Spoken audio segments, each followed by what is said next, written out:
meus alunos do oitavo ano. Hoje, na nossa unidade 3, né, vamos dar continuidade ao assunto impressionismo e pós-impressionismo. E nossa aula vai estar baseada na página 147 a 153. E hoje nós vamos falar do pós-impressionismo, tá? É um movimento de vanguarda que aconteceu como continuação, tá, do impressionismo. E nele nós vamos ver as mudanças que aconteceram nesse modo de produção artística. E nós vamos ver o pontilhismo de Georges Seurat, tá? O multiculturalismo de Gauguin. Vamos ver também a natureza-morte de Cézanne, a boemia de Toulouse-Lautrec, tá? A intensidade de Van Gogh, e vamos concluir com as atividades, né? Tanto a correção da atividade da aula passada, quanto a continuidade das atividades que terminam esse nosso capítulo. Bem, o que a gente pode falar sobre o pós-impressionismo? O que foi um pós-impressionismo? Tá? Por volta da metade do século, por volta da metade da década de 1880, alguns artistas que tiveram sua origem no impressionismo, eles passaram a mostrar um certo descontentamento em ter que ter essa obrigatoriedade, essa preocupação, tá, de registrar a cena, mas sempre de acordo com a luminosidade. Então, alguns pintores como o Paul Cézanne, o Georges Seurat, Vicente Van Gogh, o Paul Gauguin, tá, eles, cada um seguiu o seu caminho, tá, mas adotando algumas modificações, tá, que surgiram com as vanguardas do século, início do século XX, tá? Mas mesmo com essas diferenças que eles passaram a adotar na sua produção artística, tá? Eles continuaram com alguns resquícios do impressionismo. Por causa disso, eles foram chamados de pós-impressionistas, tá? Então, nós vamos agora ver, por meio de algumas obras, tá? Nós vamos analisar essas obras e vamos ver a trajetória desses artistas em relação ao impressionismo. Olha só, na última exposição impressionista, que aconteceu em 1886, Georges Seurat apresentou um trabalho. E esse trabalho dele causou um certo desconforto, uma agitação muito grande nas pessoas que foram assistir. Por quê? Porque ele apresentou uma obra com um modo que ninguém tinha pintado. Tá? Em vez de passar o pincel, deslizar o pincel sobre a tela, ele aplicou pontos com os pincéis dele. Tá? E criou uma série de pontinhos, e esses pontinhos que ele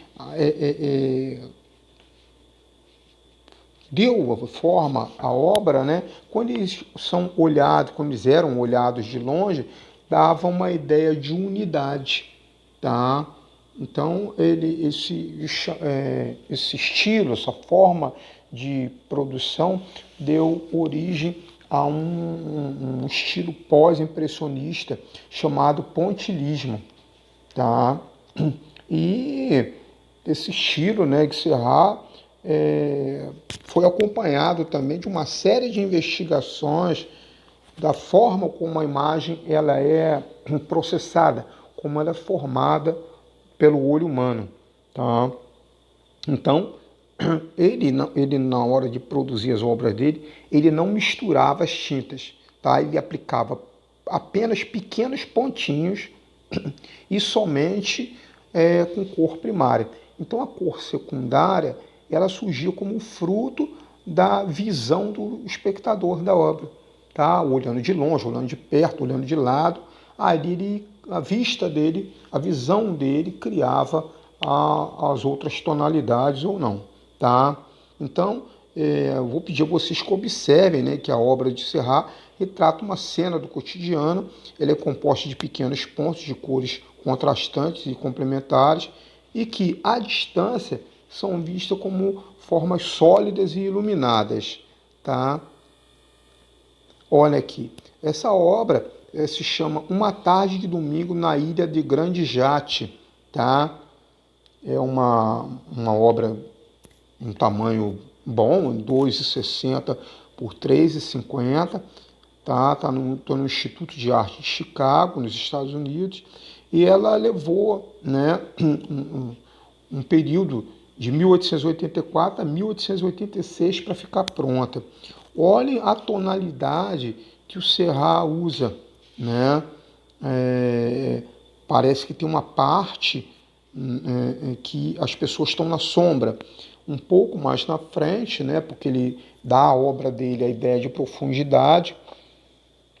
A tonalidade viva dá a ideia de que é o lugar onde o sol está batendo. Na verdade, ele usou uma cor primária e pura para justamente dar essa ideia aí, mas valendo-se de uma técnica que ele criou, que foi o ponto, né? O uso do ponto para formar um objeto sólido.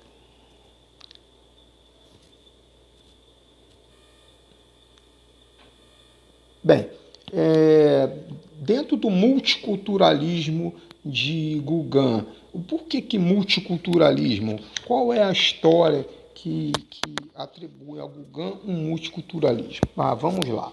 O Gauguin, a mãe dele, tá? Ele era filho de mãe peruana, tá? E ele passou, tá? Durante a sua infância no Peru, e isso, tá? Criou nele um gosto pelo exotismo. Já na Europa, tá? O que era considerado exótico? Tá? Exótico na Europa era tudo, tá? Que não provinha da Europa urbana.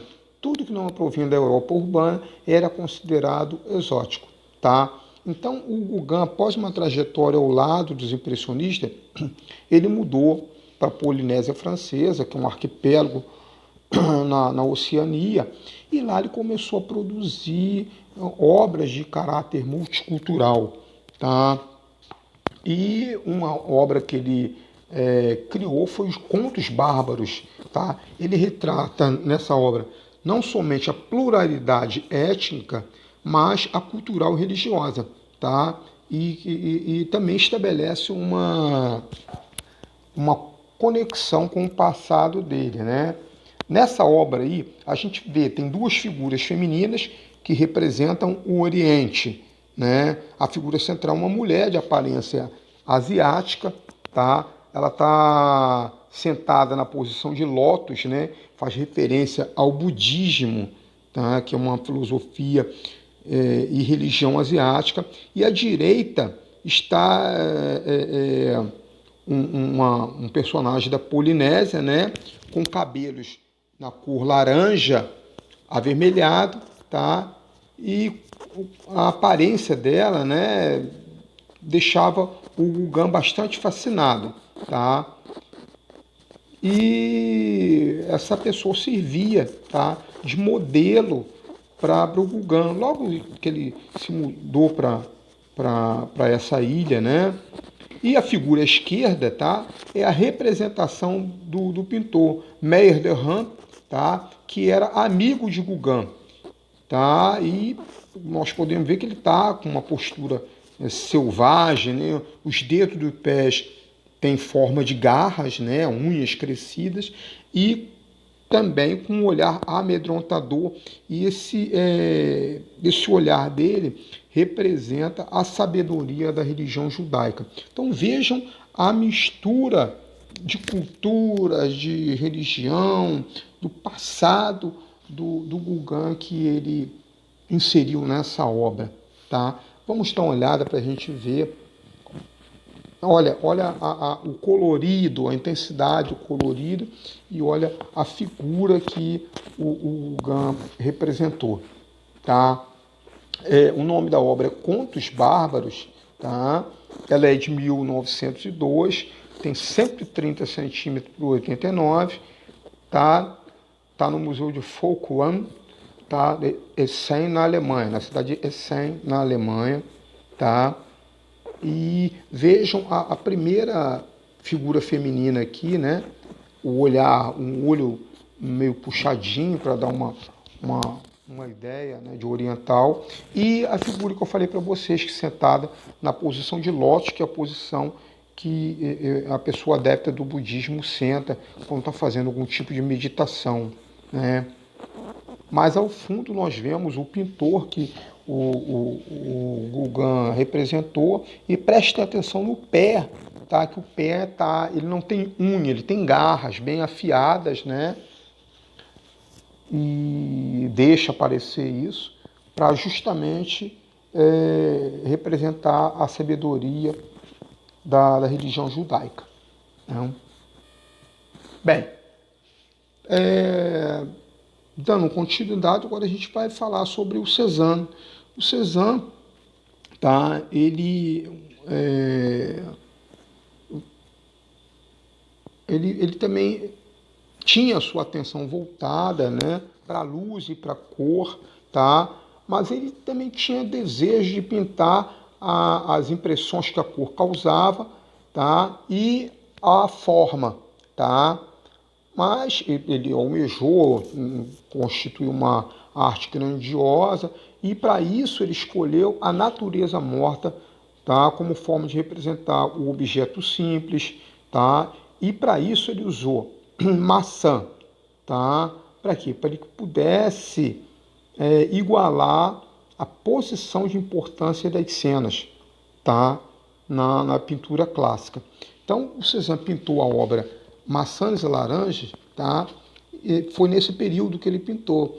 E junto com essa, ele pintou uma série de sextelas, tá? Todas elas com os mesmos objetos, tá? Valendo-se de características de artistas flamengos do século XVII, porém, ele incluiu nessas obras flores, cores fortes, intensas, assim como ele também deu a essas obras uma sensação de solidez e profundidade, tá? Vamos ver a obra Maçãs e Laranja.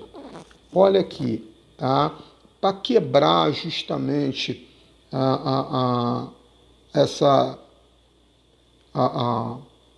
a mesmice das frutas, ele colocou ao fundo toalhas muito coloridas, né? E as maçãs, algumas numa bandeja, né? E outras espalhadas sobre a mesa, né? É um quadro de 1800, tá? A técnica que ele usou foi o óleo sobre tela, e é uma obra de pequenas dimensões, 74 por 93, está no Museu d'Orsay, em Paris, na França, tá?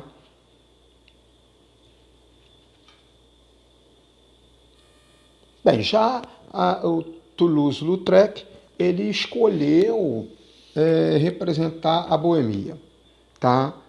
Por que que ele... Olha só, a obra de Lautrec, tá, foi basicamente ou totalmente direcionada para o que ele vivia.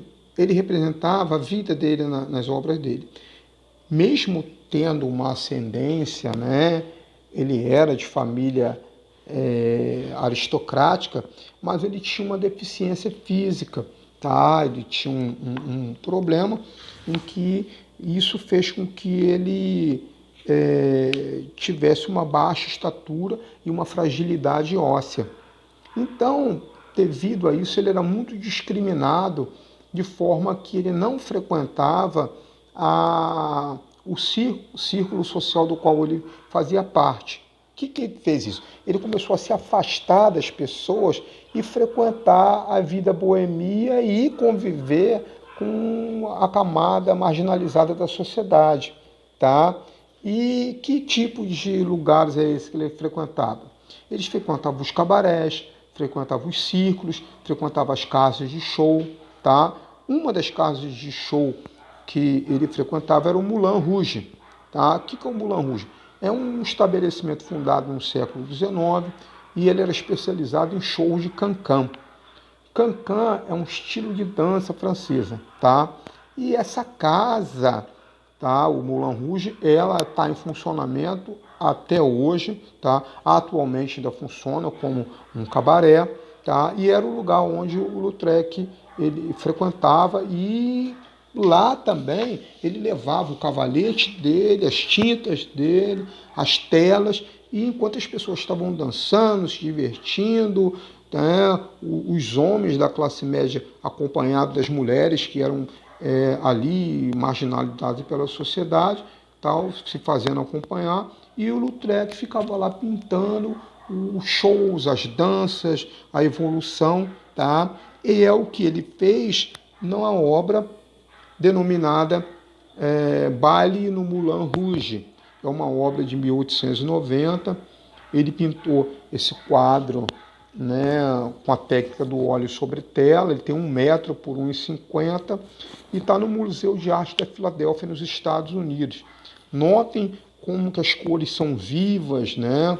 Os traços são bem exatos, né, e a vestimenta que as pessoas usavam com muito luxo, e ao fundo, né, já que ele dá a ideia de profundidade no quadro dele, alguns homens assistindo, ao meio aqui, né, ao centro, a gente tem um casal fazendo uma evolução de dança, tá? E era esse o lugar que Lautrec frequentava e retratava em suas obras. Bem, Van Gogh. Van Gogh, ele, né, trabalhava com uma certa intensidade, né, ele se valia disso, tá? O pintor, tá? Ele tinha uma série de transtornos mentais, mas começou sua vida com os impressionistas, sua vida artística, né? Só que o convívio de Van Gogh com Camille Pissarro trouxe, tá, para a obra dele uma série de mudanças no estilo de pintar, tá? As pinceladas de Van Gogh passavam a ser o traço do artista. Então, por cima de uma certa cor, ele aplicava outras pequenas camadas, tá? E o colorido passou a ser a matéria do objeto retratado e não mais a luz. Ele parou de preocupar com a luz e passou a se preocupar com as cores. E ele teve várias internações em clínicas psiquiátricas, só que após uma internação em 1889, tá, a pintura de Van Gogh ganhou ainda mais intensidade, tá? Tanto intensidade de cor como de presença física. Tá? E ele fez isso na obra Campo de Trigo com Corvos, que foi feita pouco antes dele cometer suicídio. Tá? E essa obra é comumente associada à temática da sua vida. Olhem a obra de Van Gogh. Essa é a obra Campos de Trigo com Corvos. Tá? A presença dos corvos e a imagem sombria, tá? No caso aí, entende-se que simbolizam a morte, tá? Cogita-se, né, que não era o desejo do Van Gogh que sua obra fizesse com que o espectador, né, se voltasse para algo triste ou solitário, tá? Ele queria mostrar o que ele considerava saudável e importante para o campo, tá? E assim, dessa forma, em forma de pinceladas, né, ele fazia essas combinações, tá? E isso resultava em contrastes fortes, né? E essa condição, né, de materialidade, tá? De forma que se tornasse alguma coisa que pudesse ser palpável. Bem, na aula passada eu passei uma atividade para vocês da página 152, na qual ela pedia o seguinte: qual era a principal fonte de inspiração dos pintores impressionistas? Bem, como a gente acabou de ver, tá aqui. A principal fonte de inspiração para a pintura impressionista era a luz natural, por meio da qual a cena era retratada com as suas nuances de cor e luminosidade, em detrimento da retratação fidedigna da realidade ou da retratação maquiada de uma realidade que não existia, tá? Então, o principal ponto de inspiração era a luz, o que mudou um pouco com o pós-impressionismo, né? Bem, então, com base nessas nossas aulas, tanto na aula passada quanto nessa de hoje, eu vou pedir vocês, para a gente concluir o capítulo, que vocês façam as atividades da página 152 e 153, tá? Então, por hoje é só. Eu agradeço a atenção de vocês e até a próxima aula. Um abraço.